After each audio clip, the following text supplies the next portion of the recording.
My mother, Helen, pointed a trembling finger at my son and shrieked, "Your kid took the missing $10,000 from the safe." My sister Mabel chimed in, "We saw him near it." My son Harry looked terrified, but I said nothing. I just dropped the security footage drive on the table. 5 minutes later, my brother-in-law Connor's face turned white. This is where the story truly begins, and you won't want to miss what happens. Make sure you're subscribed to see it through to the end. We're always curious. Where in the world are you all watching from today? Let us know in the comments. The diagnosis was still ringing in my ears, a high-pitched whine of terrifying words like aggressive and immediate. I was sitting at my own kitchen table, the specialist's brochure still in my hand, when my mother, Helen, called. Her voice wasn't warm. It wasn't concerned. It was, as always, sharp and demanding. "Ava, you need to be here. Sunday, 5 o'clock sharp. And I mean sharp," she'd said, clipping the words. "Connor and Mabel have an announcement." I was sick, not just a cold, but the kind of deep, cellular sickness that makes you reevaluate every choice you've ever made. I was a 47-year-old single mother, a successful IT project manager, and I had just been told I was in for the fight of my life. I didn't want to go to a family dinner. I wanted to curl up with my 15-year-old son, Harry, and hold him until the world stopped spinning. But in our family, a summons from Helen wasn't a request. It was a command. So here I was, 2 days later, sitting in my mother's oppressively formal living room. The air was thick with the smell of her expensive potpourri and the sound of my sister Mabel's grating laugh. I clutched my stomach, a dull ache radiating from beneath my ribs. I'd told no one. Not yet. I didn't want the pity, and I certainly didn't want the performance of concern I knew I'd get from my mother and sister. The announcement was predictable. Mabel and her husband, Connor, had just put an offer on a ridiculously oversized vacation home. Connor, a restaurant manager who always seemed to be flashing more cash than his job should allow, was holding court by the fireplace. "It's a real gem," Connor boasted, swirling a glass of whiskey. 6 bedrooms, right on the water. You and Harry should come up sometime, Ava. If you can get away from work, that is." The jab was subtle as always.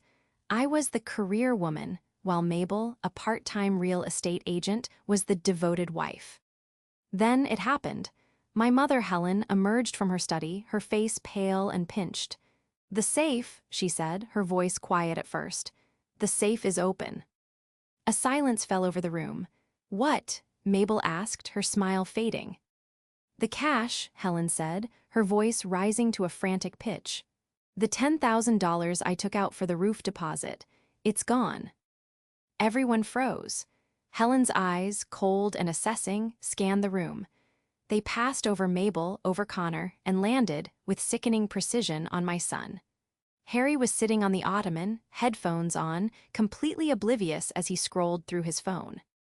"Harry," Helen snapped. Harry looked up, startled, and pulled his headphones down. "What?" "Where were you?" Helen demanded. "What do you mean? I've been right here," Harry said, his brow furrowing in confusion. "No, you weren't," my sister Mabel interjected, stepping beside our mother. "I saw you, about an hour ago. You were standing right outside the study. Weren't you, Connor?" Connor, looking uncomfortable, cleared his throat. "Yeah, I did see him down that end of the hall, near the door." My blood ran cold. I saw the trap springing before Harry even understood the question. I was just looking for the bathroom," Harry stammered, his cheeks flushing red. He was a quiet kid, painfully shy, and this sudden, hostile attention made him shrink. "The bathroom is the other way." Helen's voice was a full-on shriek now. She marched over to my son and pointed a trembling, accusatory finger right in his face. You were always a sneaky child. You took it. Your kid took the missing $10,000 from the safe." Mabel nodded eagerly, her eyes glinting.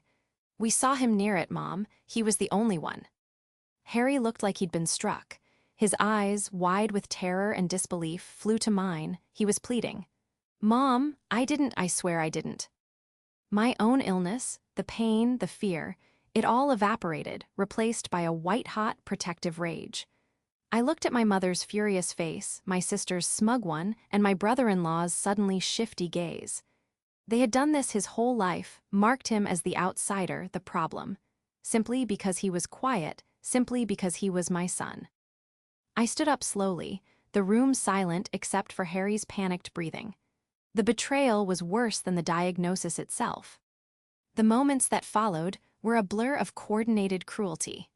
Helen and Mabel operated like a practice team, their words overlapping to build a case against a terrified 15-year-old. "You've been asking for money, haven't you?"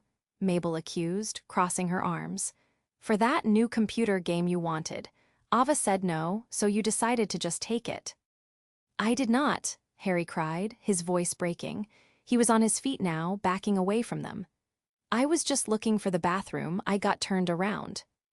"A likely story," Helen scoffed. "You know perfectly well where the bathroom is, Harry. You've been in this house since you were born. You went into my study, you saw the safe was unlocked, and you took my money." It was a lie. The safe was never unlocked. My mother treated that safe like a holy relic. This was a character assassination, plain and simple. I felt a cold, dreadful calm settle over me. The pain in my side was a dull throb, a physical reminder of the real battle I was facing, but this was a sickness of a different kind. I watched my sister, Mabel, a woman once shared a childhood with, put her arm around our mother. "Mom, don't worry, we'll get it back. We should call the police. Right now." "Yes," Helen agreed, nodding sharply. "Let them search his room, search his bag." "No," Harry yelled, tears of sheer frustration and fear now streaming down his face. "Mom, do something, tell them." I looked at my son, his face crumbling, and then at the predators who called themselves my family. My gaze then shifted to Connor. He was the only one who was quiet. He stood near the fireplace, his drink in his hand, his knuckles white. He was staring intently at the floor, his expression unreadable. He wouldn't meet my eyes. I took a deep, steadying breath. "That's enough," I said. My voice was quiet, but it cut through the hysteria like a razor. Helen, Mabel, and Harry all turned to look at me. "Ava, don't you dare defend him," Helen spat. "I know it's hard to admit your son is a thief, but the evidence is." "What evidence?" I asked, my voice still level. "That he was near a room, that's your entire case." "He was the only one, Ava," Mabel snapped. "It's obvious, just look at him. He's terrified because he got caught." "He's terrified because 3 adults are screaming at him," I retorted. I turned to my son. "Harry, go to the car, now." "He is not leaving this house," Helen shrieked. "He is," I said, locking eyes with my mother. "He's going to the car, and then you and I are going to have a talk." "I'm calling the police." "Go ahead," I said. "Call them. It will make what happens next even more interesting." The absolute certainty in my voice gave Helen a moment's pause. She faltered, her hand hovering over the phone. Harry, seizing his chance, grabbed his backpack and bolted out the front door, slamming it behind him. Now it was just us, the 4 adults. "How dare you?" Helen began, her voice low and furious. "You let him run." "He didn't run," I said, walking slowly toward the center of the room. "I sent him away to protect him from you." I looked from my mother to my sister. "You've wanted this for years, haven't you? A reason. Any reason to prove that I'm a failure, that my son is a delinquent, that your perfect lives are so much better." "This isn't about you, Ava," Mabel said, rolling her eyes. "This is about your son's thievery. He's clearly got problems." "Yes, he does," I agreed softly. "His problems are his grandmother and his aunt, but you all seem to have forgotten one crucial thing." I paused, letting the silence stretch. Connor looked up, his face slick with a thin sheen of sweat. "What are you talking about, Ava?" he asked, his voice strained. "I'm talking about the study, Connor," I said, my eyes fixed on him. "And the little upgrade I installed for Mom about 6 months ago." Mabel looked confused. "What upgrade? The new Wi-Fi?" I almost smiled. "No, not the Wi-Fi." I looked at my mother, who was now watching me with a dawning look of uncertainty. She was finally remembering. "The camera," she whispered. The security camera, I confirmed. The one you begged me to install after you were convinced the cleaning lady was stealing your silver. The one you wanted to keep an eye on things. I reached into my purse and pulled out a small, black USB flash drive. The one that uploads 24/7 footage directly to a cloud server. My cloud server. Mabel's smug expression vanished. Helen's face went from pale to ashen, but it was Connor's reaction that told the whole story. He didn't just look pale, he looked green. But it's not on, Helen stammered. The little red light isn't on. Of course it's not, I said, my professional calm fully intact. It's a discreet camera, Mom, that's the point. I turned the indicator light off from my laptop the day I installed it, but I assure you it's been on. It's been on all day. I walked over to the large smart TV mounted above the fireplace. You know, the wonderful thing about being an IT manager, I said, my back to them as I plugged the drive into the USB port, is that I'm very, very good at managing data. When you first screamed, I locked my phone, logged into the server, found the correct time-stamped file, and downloaded it.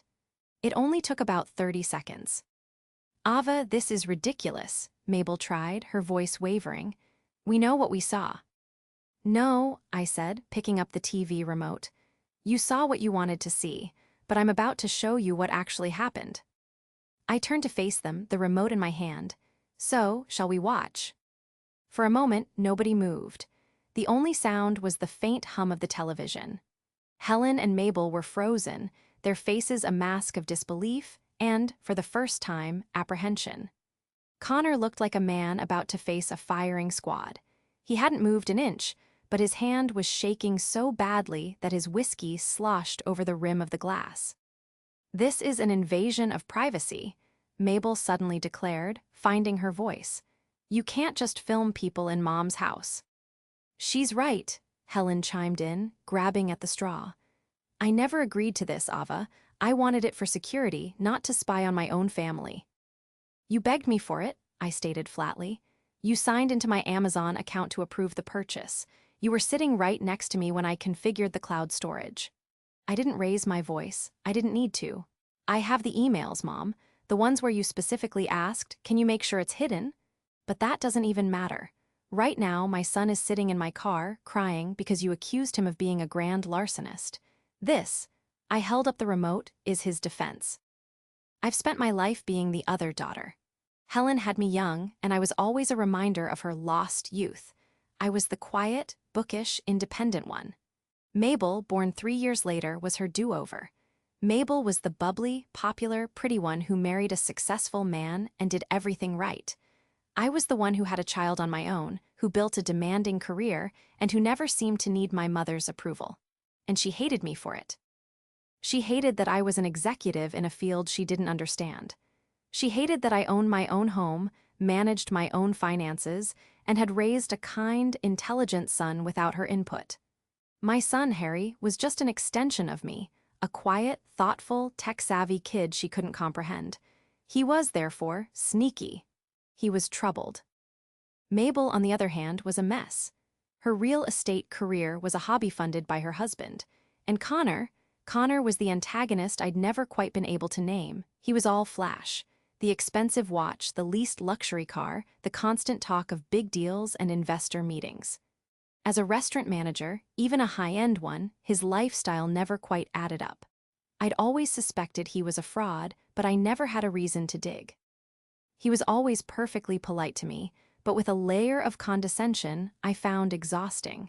He'd make comments about my little IT projects or ask me if I was ever going to take a vacation. He treated me like a stressed-out spinster, and I treated him like a bad smell. Now he was staring at the black screen of the TV as if it held the secrets of the universe. "This is stupid," he finally said, attempting a laugh. It came out as a dry croak. "We all know what happened. The kid was snooping. Just make him give the money back, Ava, and we can forget the whole thing. No police." "Oh, we're long past that, Connor," I said, "and I'm not interested in forgetting." I pressed the play button. The screen flickered to life. The camera's vantage point was from the corner of the bookshelf, high up, giving a clear, wide-angle view of the study. It covered the doorway, my mother's desk, and most importantly, the large, old-fashioned safe built into the wall behind it. The timestamp in the corner read 3:42 p.m. "See," Mabel said, pointing. "There's no one in there, it's just an empty room." "Be quiet and watch," I said. We watched in silence for nearly 2 minutes. The room was still. Then, at 3:44:17, a figure appeared in the doorway. It was my son, Harry. He paused, looked left, then right down the hallway, clearly disoriented. He was holding his phone. He took one step into the room, looked around, and then, realizing it was an office and not the bathroom, he backed out immediately and disappeared. He was on screen for less than 5 seconds. "Aha," Helen shouted. "There, he went in, I told you." "He looked in, Mom," I corrected, my eyes still on the screen.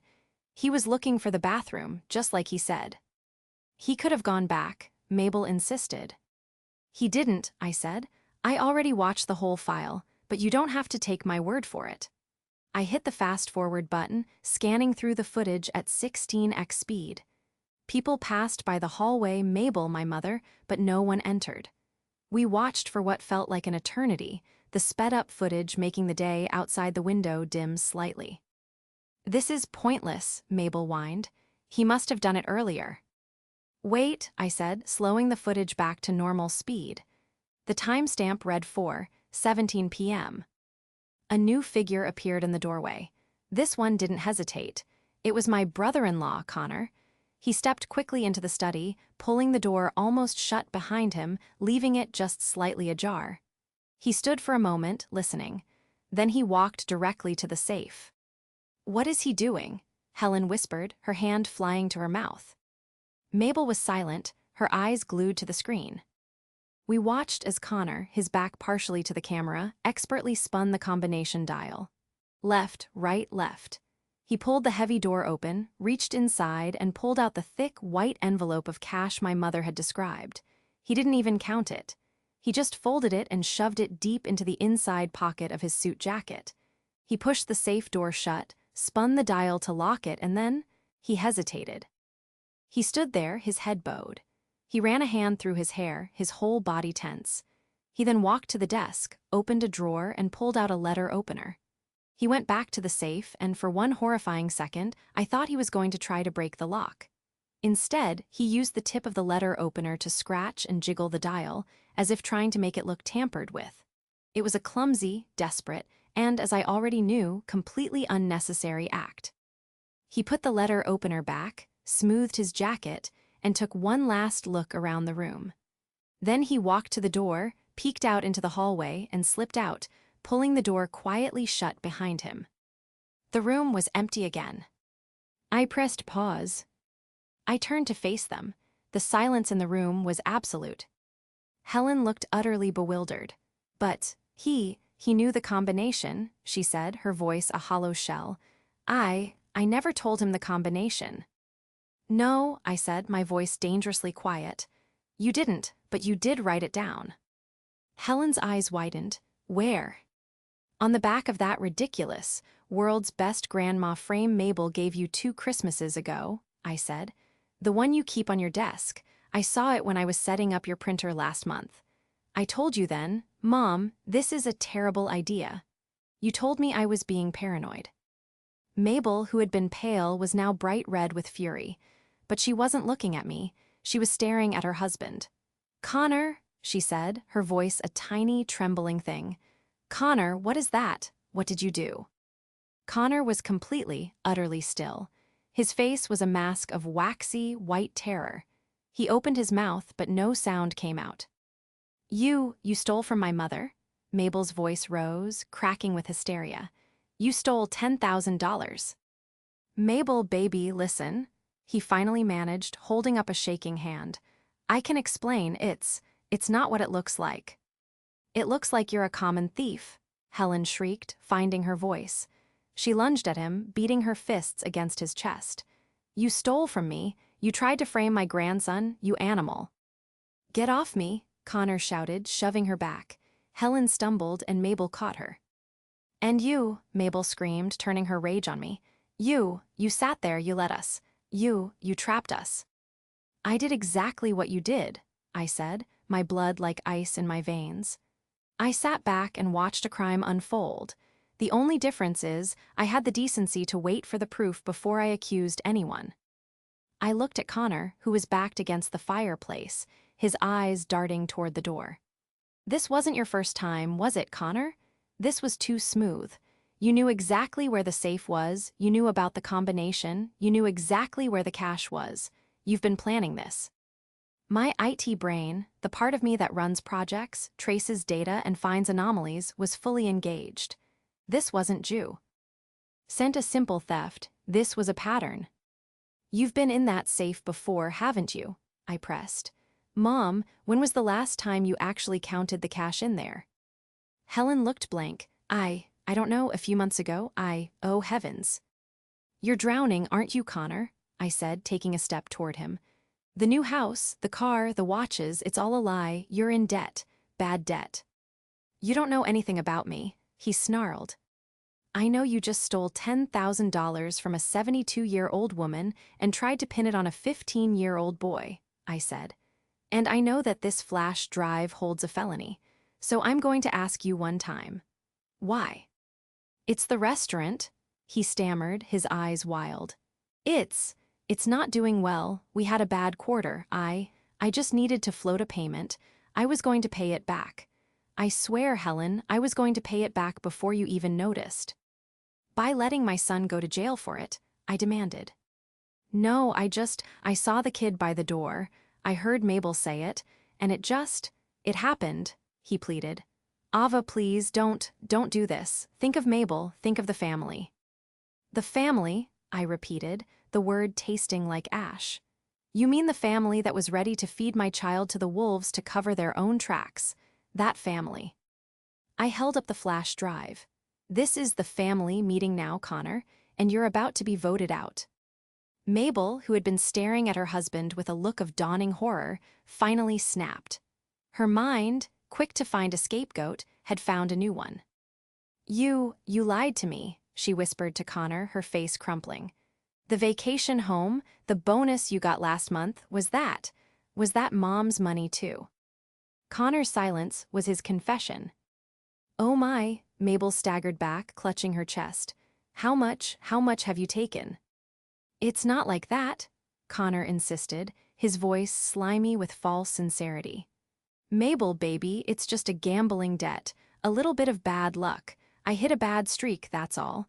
I was going to win it all back. I just needed a little more capital.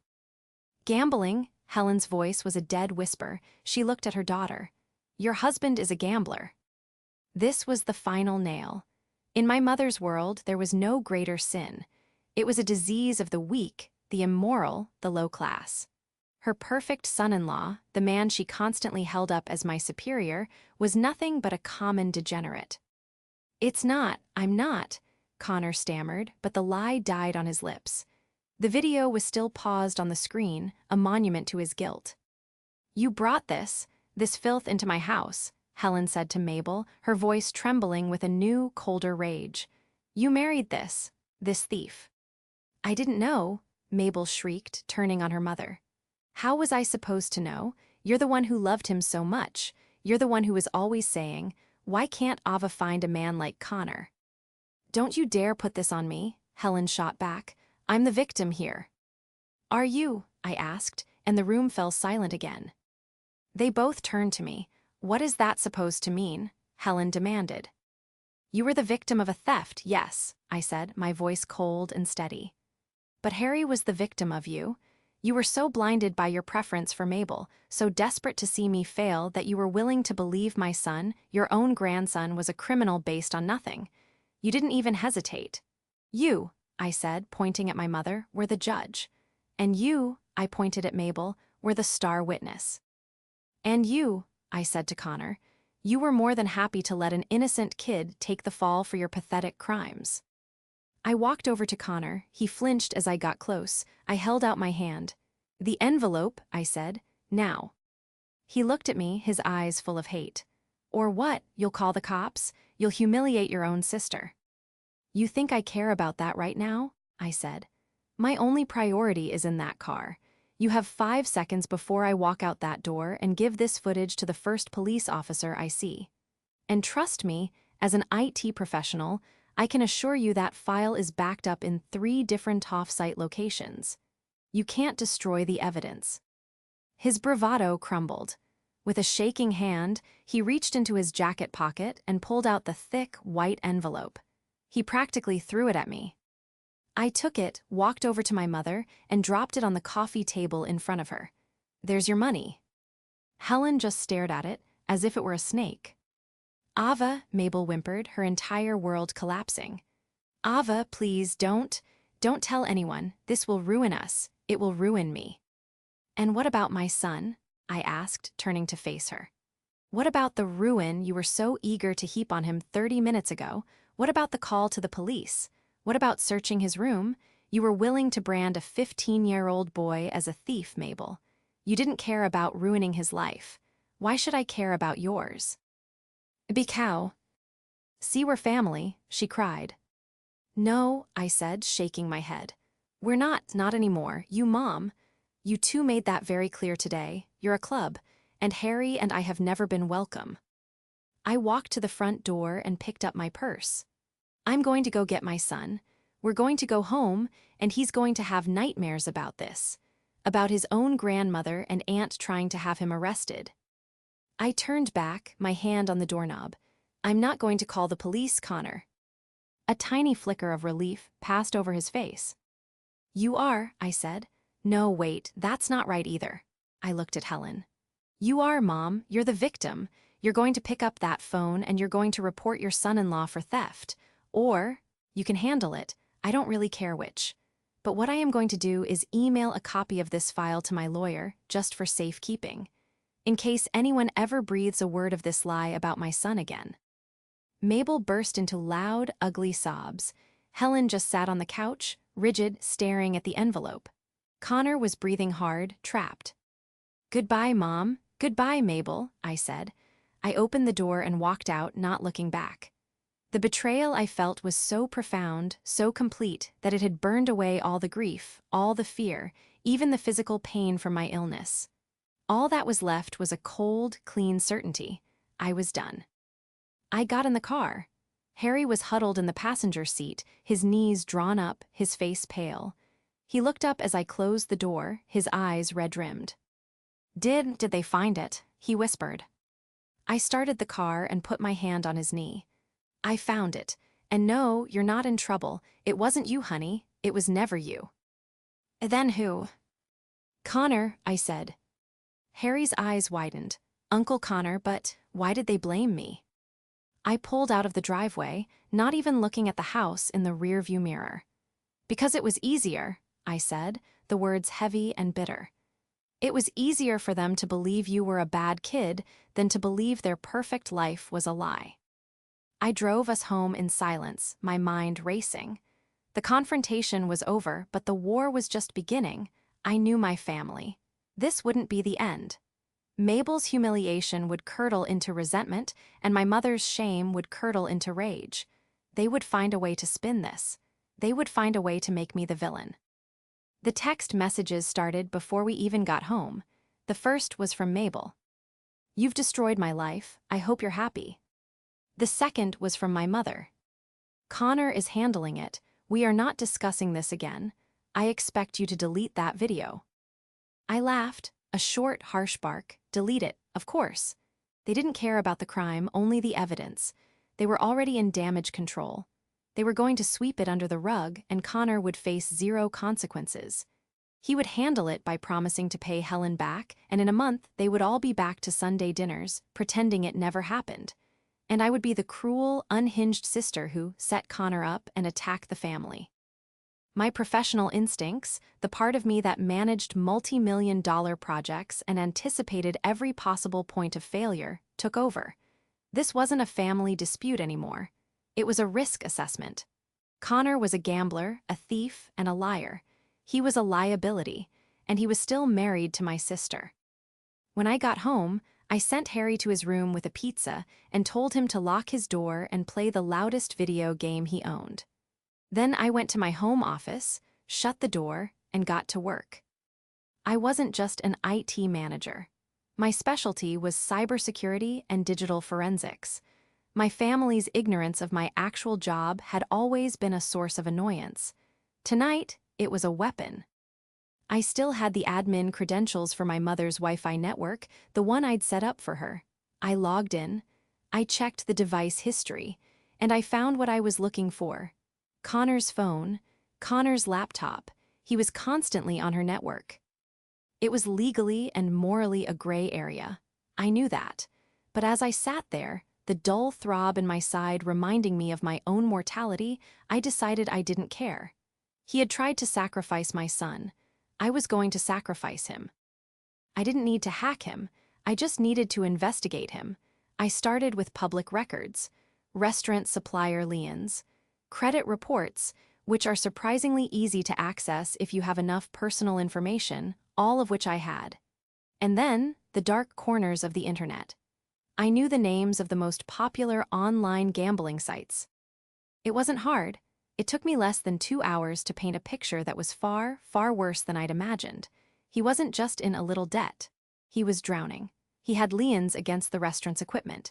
He had maxed out multiple high-interest credit cards. He had even taken out a predatory payday loan online, one that was clearly in default.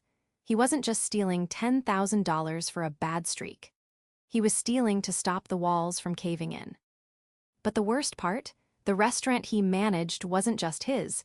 I did a quick business search. He was a partner. The other partner, my sister Mabel, her name was on the LLC filing. Her name was on the loans. He wasn't just ruining himself. He was dragging my sister down with him, and she was either too naive or too willfully blind to see it. The anger I'd felt before was nothing compared to this. This was a new, cold fury. He was destroying her. I picked up my phone and called Mabel. She answered on the first ring, her voice thick with tears. "What do you want, Ava? Come to gloat some more." "Shut up and listen to me," I said, my voice all business. "Are you with Connor?" "No," she sniffed. He went for a drive. He said he needed to think." "Of course he did," I muttered. "Mabel, I need you to listen to me very, very carefully. You are in danger, not physical danger. Financial, you're going to be ruined." "What are you talking about, Mom? Mom is handling it. She's giving him a loan to pay back the debt. He's going to get help." I almost choked. A loan? She's giving him more money? This was worse than I thought. My mother wasn't just sweeping it under the rug. She was enabling him to protect the family's image. "Mabel, he's not just in a little debt. He's a gambling addict and he's been robbing you blind. The restaurant? Your name is on it, isn't it?" There was a dead silence on the other end. How did you know that?" "Because I'm not an idiot," I snapped. "I just ran a public records search.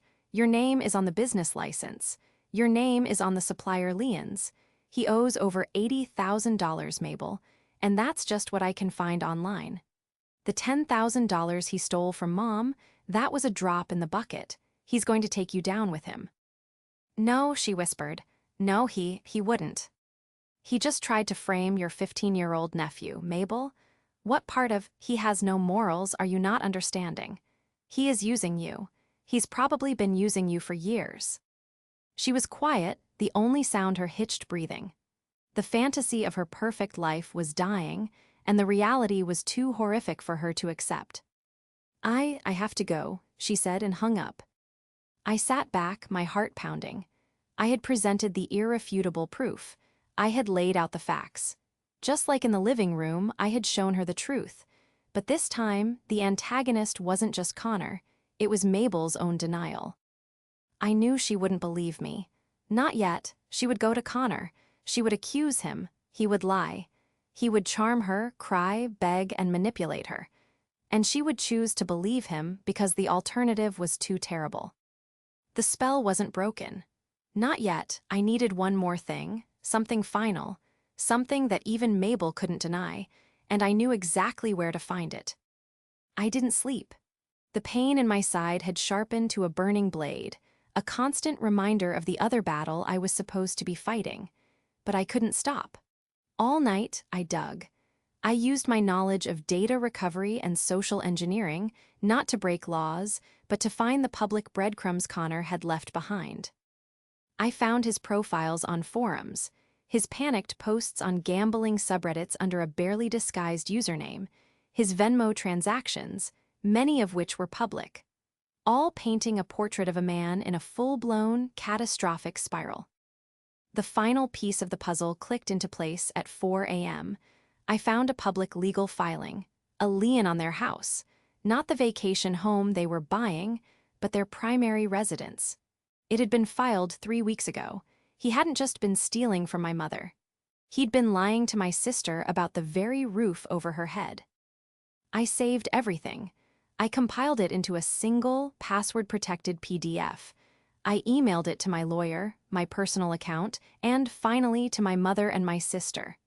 The subject line was simple: the truth. Then I waited. The call came at 7 a.m. It was Helen. Her voice was unrecognizable, it was small, and it was terrified. "Ava," she whispered. "Ava, what is this?"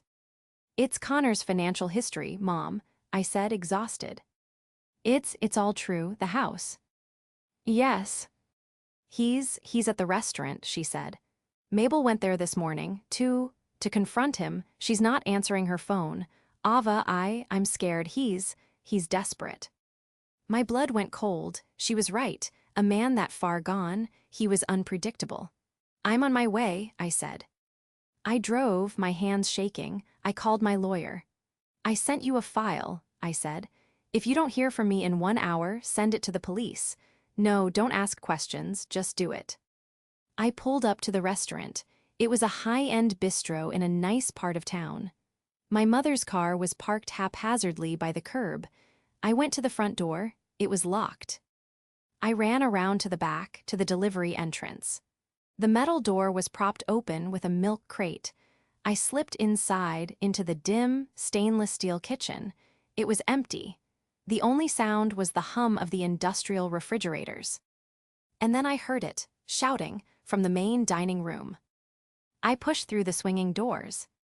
The scene was pure chaos. Mabel was standing by a table, her face streaked with tears, a stack of papers scattered at her feet.